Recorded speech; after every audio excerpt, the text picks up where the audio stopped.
Hello guys, स्वागत है आपका अपने YouTube channel exam call education centre पे।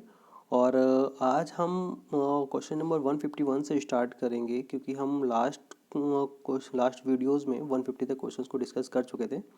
So let's start on question number 151। Question number 151 said to me, effective length of the column held in the position in both ends and restrained against the rotation at one end. सो इस पर बोला गया है कि effective length आपको पूछा गया है इस क्वेश्चंस में। और कॉलम जो है किस तरीके का है, हेल्ड इन पोजीशन मतलब आपका जो है कोई रोटेशन नहीं होगा, दोनों पोजीशन पे हेल्ड है। और बोथ वो held in position in both and the restrained against rotation eight one and. Restrained against rotation का मतलब होता है फिक्स पॉइंट, तो वन एंड पे आपको फिक्स कर देना है और दोनों जगह पे आपको क्या करना है, हेल्ड कर देना है। ठीक है, तो ये आपका हेल्ड करने का मतलब होता है कि दोनों जगह आपने हिंज कर दिया है और एक जगह आपका रिस्ट्रेंड अगेंस्ट रोटेशन मतलब रोटेशन भी नहीं होने दे रहा है, तो यहाँ पे हमने क्या कर दिया, फिक्स कर दिया है। तो इस कंडीशंस में जैसा कि हमने में स्ट्रेंथ ऑफ मटेरियल में बताया था कि इस तरीके का अगर बीम होता है जहाँ पर one and fix and another is fix होता है, तो इस कंडीशंस में आपको हमने बताया था इस तरीके से ग्राफ बनता है। यहाँ पर एक पॉइंट होगा और यहाँ पे इसकी जो बीच की भी दूरी होती है, डिस्टेंस, जहाँ पर कर्वेचर चेंज करता है मतलब कॉनकेव टू कॉन्वेक्स बनता है, तो या आपका कर्व चेंज होता है पोस्ट, जैसे यहाँ पे कर्वेचर चेंज हो रहा है। ठीक है, तो यहाँ से लेकर यहाँ तक की जो लेंथ होती है उसे बोलते हैं इफेक्टिव लेंथ। तो इफेक्टिव लेंथ यहाँ पे जो था वो कितना था, L/√2। L/√2 दैट मीन 0.67 के अप्रॉक्स में होता है।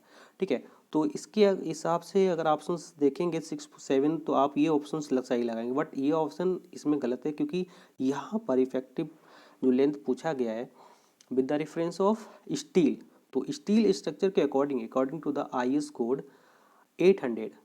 Okay, according to the IS code 800, क्योंकि स्टील स्ट्रक्चर के लिए हम IS 800 यूज़ करते हैं। So according to the IS code 800, जो वैल्यू होगी आपका वो होगी 0.8 × L। ठीक है, तो ये टेबल आपको देख लेना है कि स्टील स्ट्रक्चर में जो ये टेबल होती है वो आपको देख लेना है, क्योंकि इससे क्वेश्चन आपका पूछा जाता है। ठीक है, then next question number 152। A brittle material has, जैसे हमने आपको प्रीवियस लेक्चर में बताया था, ductile material, malleable material and आपका टफनेस किसे कहते हैं, रिजिलियंस किसे कहते हैं, तो ये सारी चीज़ों के बारे में डिस्कस किया था। तो विटिल मटेरियल क्या होता है, जो कि आपका सडन ब्रेक हो जाता है without giving me any indications, तो कोई भी इंडिकेशंस नहीं मिलता है मुझे टूटने से पहले। तो इस तरीके का जो, जैसे आपने चौक है, चौक को अगर इसमें क्या करते हैं, वो एक साथ जैसे भी आप उसको वेंड करने की कोशिश करेंगे, ठीक है, तो वो तुरंत टूट जाता है, उसमें कोई इंडिकेशंस नहीं होता, कोई डिफ्लेक्शंस फॉर्म नहीं होता है, मतलब इलास्टिसिटी इसमें बहुत ही कम होती है, रेयर केस में मान लें या जीरो मान लें। ठीक है, तो इस तरीके से आपको जो ब्रेक हो जाता है फट से बीच में, तो उसको बोलते हैं ब्रिटल मटेरियल। सो इसमें क्या ऑप्शंस होगा, इसमें ब्रिटल मटेरियल क्या होता है, sudden failure without significant deformations. Okay, that A option is the right option for this question. Next question number 153। The extreme bending moment caused by the total of the uniformly distributed load W and cantilever beam is इतना। तो आपको cantilever beam आपको बोला गया है और uniformly distributed load है। Then आपका जो लोड लगा हुआ है with the intensity of L length दी है, बट इंटेंसिटी उन्होंने दिया गया है पूरी, डब्ल्यू नहीं दिया है, WL होता है, WL equal to capital W, इन्होंने पहले से ही पूरा लोड दिया है। और let us assume that the total load consider on middle. ठीक है, टोटल लोड आपका जो है जूम कर लिया कि मिडिल पे आपका ये लाई करेगा, तो यहाँ पे जो डिस्टेंस होगी वो कितनी हो जाएगी, L/2। ठीक, तो आपका जो बेंडिंग मोमेंट निकालेंगे, bending moment in cantilever beam में कहाँ पे मैक्सिमम होगा, फिक्स एंड पे मैक्सिमम होगा। तो फिक्स एंड मैक्सिमम निकालने के लिए कितना होगा, तो W आपके टोटल लोड हो गया पूरा यूनिफॉर्मली डिस्ट्रीब्यूटेड लोड का, और इंटू L/2। ठीक है, तो आपका आंसर हो जाएगा WL/2। Then A option is the right option for this question. Next आपका क्वेश्चन है 154। लिखा है अ हेलिकल स्प्रिंग, स्प्रिंग के बारे में क्वेश्चन आया है स्ट्रेंथ ऑफ मटेरियल सोम से, ठीक है। ये सारी स्प्रिंग से कभी कभी क्वेश्चन पूछ दिया जाता है। जितनी भी स्प्रिंग्स हैं आपकी, तो आपका जैसे लीफ है और आपका ये हेलिकल स्प्रिंग है, इन सारे के बारे में पढ़ लेना। कुछ फॉर्मूलेज होते हैं इसके आपका टेंशन्स वगैरह निकालने के लिए, तो वो चीज़ें आपको देख लीजिएगा।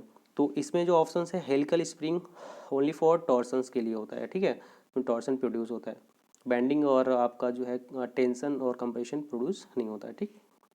नेक्स्ट क्वेश्चन आपका है 155, which of the following is an obstacle in chain what not in ranging. देखिए चैन सर्वे से हम क्या करते हैं, लीनियर मेजरमेंट करते हैं, और रेंजिंग हम क्यों लगाते हैं, क्योंकि हम जब किसी इंटरमीडिएट एक रीडिंग लेनी होती है तो मुझे रेंजिंग रॉड की रिक्वायरमेंट्स होती है। तो हमने यहाँ पे जो टोटलाइट लगाया या कुछ भी लगाते हैं, यहाँ पे मेजरमेंट करते हैं, तो इंटरमीडिएट शेड के लिए हम रेंजिंग रॉड लगाते हैं। तो रेंजिंग रॉड कहाँ पे लगाते हैं, जहाँ पे मुझे इससे नेक्स्ट वाला विजुअल नहीं होता है, ठीक। नेक्स्ट वाला स्टेशन हमें विजुअल नहीं होता। तो रेंजिंग रॉड के लिए आपका जो है ये बोला गया ऑब्स्ट्रक्शंस है, चैनिंग के लिए ऑब्स्ट्रक्शंस हो सकता है। चैनिंग के लिए ऑब्स्ट्रक्शन किस में हो सकता है, बिल्डिंग में भी हो सकता है, ठीक है, और आपका हिल एरियाज़ के लिए हो सकता है, ठीक है, और रेंजिंग के लिए भी ऑब्स्ट्रक्शंस हो सकता है। बट रेंजिंग के लिए ऑब्स्ट्रक्शन इसमें नहीं हो सकता है, रिवर में। तो चैनिंग के लिए वहाँ तक हम पहुँच नहीं सकते हैं, तो इसलिए रेंजिंग कर सकते हैं यहाँ पे रिवर वाले में एरिया में। तो ए option is the right option for this question. Ranging के लिए ऑब्स्ट्रक्शन नहीं होगा रिवर में, और आपका जो वेल्डिंग करेंगे तो welding ranging as well as chaining दोनों के लिए। और हेलिकल मतलब हिलॉक मतलब होता है माउंटेन एरिया, ठीक है, हिलॉक मतलब होता है माउंटेन एरिया। तो माउंटेन एरिया में भी आपका दोनों ही ऑब्स्ट्रक्शंस होंगे, किसके लिए, चैनिंग और एज वेल एज रेंजिंग के लिए। नेक्स्ट क्वेश्चन है आपका 156, in the reverse curve the super elevation provided eight the point of reverse curvature is. क्या होगा, रिवर्स क्या होता है, क्या एक्चुअली बताएं आपको। रिवर्स कर्व जो होता है, रिवर्स कर्व जो होता है बेसिकली इसको एस कर्व के रूप में बोलते हैं। रिवर्स कर्व क्या बोलते हैं, एस कर्व बोलते हैं। और जहाँ पर हॉरिजेंटल कर्व प्रोवाइड करते हैं, जहाँ पे कहाँ मतलब है रोड पे, तो हॉरिजेंटल कर्व प्रोवाइड करते हैं तो इस तरीके से प्रोवाइड होता है एस कर्व के टाइप में। जब हम एक तरफ का एलिवेशन से अगर हम बढ़ा देते हैं, तो जब एकदम अट्रेंडम इमीडिएटली मोड़ आ जाता है, इमीडिएटली अगर हम यहाँ पे टर्न बोल देते हैं, वो टर्न आ जाता है, तो क्या करते हैं, जो एलिवेशंस प्रोवाइड ज़्यादा करते हैं उसकी वजह से हमारे यहाँ पे प्रॉब्लम्स होती है इस एरिया में। तो इसके सेंटर में जो हमारा, इसके सेंटर, किसके सेंटर में, एस के सेंटर में, एस कर्व के सेंटर में मुझे एलिवेशंस कितना रखना पड़ता है, जो सुपर एलिवेशन 0 प्रोवाइड करना पड़ता है। तो कितना प्रोवाइड करते हैं, ए ऑप्शन इज राइट, हाँ ए ऑप्शन 0, ठीक है। तो ए यहाँ पे सही होगा ऑप्शन। नेक्स्ट आगे बढ़ते हैं, क्वेश्चन नंबर 157। क्वेश्चन नंबर 157 देखिए, if 456/2000 recommended that the minimum grade of concrete in the reinforcement concrete work shall not be less than. देखिए IS 456/2000 के अकॉर्डिंग, ठीक है, मिनिमम ग्रेड ऑफ कंक्रीट कितना यूज़ किया गया, ये IS कोड 456 में ये सारी चीज़ें गिवन है, किसके लिए कौन सा कोड यूज़ करते हैं, ठीक है। तो आपको ये सब देख लेना है। और हम इस क्वेश्चन के लिए बताते हैं कि IS को रेनफोर्समेंट RCC के लिए M20 यूज़ करते हैं, minimum IS code M20। Plane concrete के लिए हम क्या यूज़ करते हैं, प्लेन कंक्रीट के लिए हम बेसिकली क्या यूज़ करते हैं बताइए। प्लेन कंक्रीट के लिए हम M15 यूज़ कर सकते हैं, ठीक है। और जहाँ पर आपका सी एरिया हो, जहाँ पे आपका समुद्र के पानी हो, उसके पास नियरेस्ट में कोस्टल एरिया इस तरीके से होता है, वहाँ पे बिल्डिंग्स या कोई भी स्ट्रक्चर प्रोवाइड करते हैं, तो वहाँ पे हम RCC जो यूज़ करते हैं according to the IS code 456 से 2000, उसके अकॉर्डिंग जब हम कोड ग्रेड यूज़ करते हैं, वो मिनिमम ग्रेड आपका कितना होता है, जहाँ पे सी या कोस्टल एरिया होता है, कोस्टल एरिया बोलते हैं, डैट M30 यूज़ करेंगे जहाँ पर सी एरिया होगा, ठीक है। और M20 कब होगा, जहाँ पे RCC बिल्डिंग एक सिंपल बनाते हैं, ठीक है। प्लेन्स कंक्रीट के लिए क्या M15 यूज़ कर सकते हैं। Next question, next question 158, the initial setting time is the period elapsing between the time when the water is added to the cement and the time at which the needle fails to the precision as test of block by। देखिए ये पूरा test है, इसमें आपको पूछा गया है directly, values पूछी गई है एक एक्सपेरिमेंट की। तो इसके जो वैल्यूज़ होगी बी ऑप्शन सही होगा 5 + 0.5 mm। ठीक है, जब डिटेल में बताएंगे तब हम आपको इसको पढ़ा देंगे। ठीक, next 159 the deflection including the effect of temperature creep and shrinkage की वजह से और टेम्परेचर क्रीप एंड श्रिंकेज की वजह से जो डिफ्लेक्शंस हो रहा है, ठीक है, तो कितना होता है डिफ्लेक्शन। तो finishing up should not be exceed, नहीं है का मतलब कोई भी बीम जो है deflections should not be exceed due to the temperature creep and shrinkage. तो इसके लिए जो मैक्सिमम डिफ्लेक्शंस होता है या शुड नॉट बी एक्सीड, इससे ज़्यादा हम डिफ्लेक्शन प्रोवाइड नहीं कर सकते हैं। तो दैट इज़ क्या होता है, स्पेन अपॉन 350 होता है। ठीक है, और दूसरा क्राइटेरिया होता है 20 mm। ठीक है, which ever is less, because दोनों में से जो कम होगी वैल्यूज़ वही हम अज्यूम करेंगे। तो वी ऑप्शन यहाँ पे सही दिख रहा है। ठीक है, next question 160 question. The minimum clear cover of the for the column bars recommended by the IS code for the column is the minimum clear cover for the column bars recommended by the IS code column।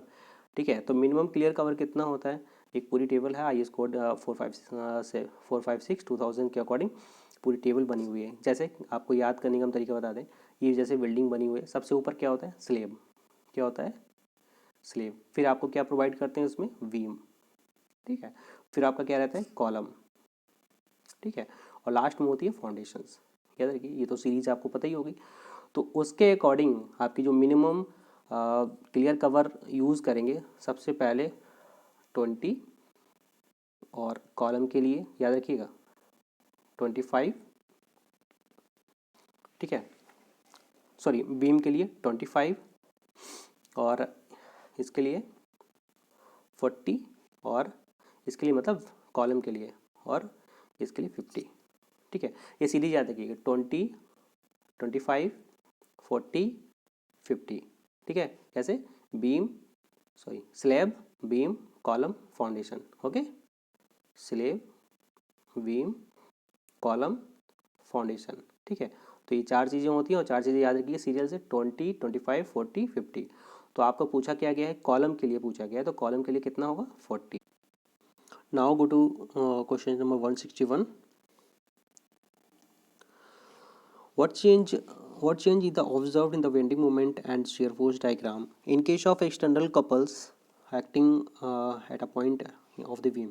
देखिए, आपका पूछा गया है कि आपका जब let us assume that the beam is a simple supported beam which is subjected to a couple। ठीक है, तो subjected to couple दिया गया है। ओके, तो बोला गया है कि बेंडिंग मोमेंट और शेयर फोर्स में क्या चेंजमेंट होंगे ड्यू टू कपल्स। तो इसमें कोई चेंजमेंट नहीं होंगे। इसमें क्या करेंगे, ये आपका शेयर फोर्स डायग्राम बनेगा इसके लिए। ठीक है, इसका हम सॉल्यूशंस बताएंगे जब सोम में स्ट्रेंथ ऑफ मटेरियल के इस share force and bending moment diagram बताएंगे। तो आपको अभी ये जानेंगे कि यहाँ पर आपका जो शेयर फोर्स डायग्राम होगा वो कॉन्स्टेंट होगा। ओके, तो यहाँ पे share force and bending moment, shear force जो कांस्टेंट होगा, और उसके बाद जो बेंडिंग मोमेंट डायग्राम होगा इसी के नीचे बनाते हैं। ठीक है, तो बेंडिंग मोमेंट डायग्राम होगा लीनियर होगा और सडन चेंज होगा। सडन चेंज कहाँ पे होगा, जहाँ पर कपल लाई करेगा। जैसे यहाँ पे लाई कर रहा है तो इस पॉइंट को अगर सी एज्यूम किए तो यहाँ पे सी पर एक सडन चेंजेस होगा। अगर माइनस बेंडिंग मोमेंट होगा तो यहाँ पे डायरेक्ट पॉजिटिव बेंडिंग मोमेंट पे पहुँच जाएगा। तो इस तरीके से आपका ग्राफ बनेगा और शेयर फोर्स ऑलवेज नेगेटिव रहेगा बट यहाँ पे कांस्टेंट रहेगा। तो no change in shear force and bending moment is sudden change at the point of couple. Okay, तो आपका इसमें क्वेश्चन कौन सा हो जाएगा आंसर, इसमें answer sudden change in bending moment at the point of application of couple. ठीक है, तो ये option is the right option for this question. Question number 162 then पढ़ते हैं। Saint Venant theory of the elastic failure is also known as. देखिए, ये आपका principal theory से आ गया है, तो आपको सारी थ्योरीज को याद रखनी होगी। ये जी है आपका maximum principal stress theory, maximum principal strength theory, तो ये सारी थ्योरीज हैं, आपको उसको याद रखनी है, ठीक है। जैसे कि स्क्रीन पे शो हो रहा है, तो इसमें क्या है, जो ट्रिक बनी हुई है पूरी ट्रिक से याद कर लीजिए, ज़्यादा उसमें दिमाग लगाने की ज़रूरत नहीं है। ईजिली क्वेश्चन आता है, सिर्फ पूछा जाता है कि मैक्सिमम प्रिंसिपल स्ट्रेस थ्योरी, या तो नाम दे दिया जाएगा तो ये पूछा जाएगा किसके थ्रू होता है, ठीक है, कौन सा फेल्योर कहलाता है। इसको सेंट वेनेंट थ्योरी कहते हैं या बोलते हैं रैंकाइन थ्योरी कहते हैं। इस थ्योरी को दूसरा नाम पूछा जाता है कि क्या बोलते हैं। और कभी कभी इसमें पूछा जाता है कि इसमें जो है आपका जो डायग्राम बनता है वो कैसा बनता है, जैसे आपका रेक्टेंगुलर हो गया, ठीक है, आपका इलिप्स हो गया, तो इस तरीके से डायग्राम भी कभी कभी पूछा जाता है, ठीक है। तो सिंपल याद रखिएगा,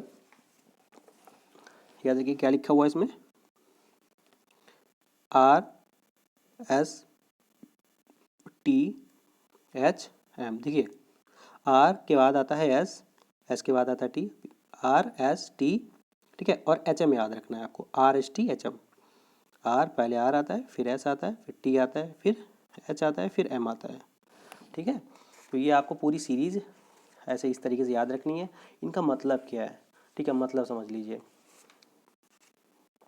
देखिए R का मतलब हो गया रैंकाइन थ्योरी, S का मतलब होता है Saint Venant theory, Saint Venant theory लिखा हुआ है इसमें, ठीक है, सेंट वेनेंट थ्योरी। और दूसरे के बाद फिर तीसरा आता है आपका, कौन सा आता है, ट्रेश का, क्या बोलते हैं इसको, ट्रेश का, ठीक है। और उसके बाद आपका जो आता है फोर्थ नंबर पे आपका आता है हाई, हाई नाम से इस तरीके दिया जाएगा आपको, किस तरीके दिया जाएगा, हाई, RSTHM।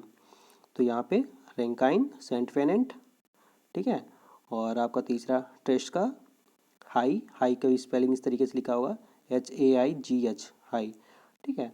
और M का मतलब होगा आपका, कभी कभी इसमें मीस लिखा होता है, ठीक है, इस तरीके से जो भी प्रोनाउंसिएशन हो आप देख लीजिएगा, मीसेस लिखा होता है, ठीक है। तो ये आपके सब हो गए।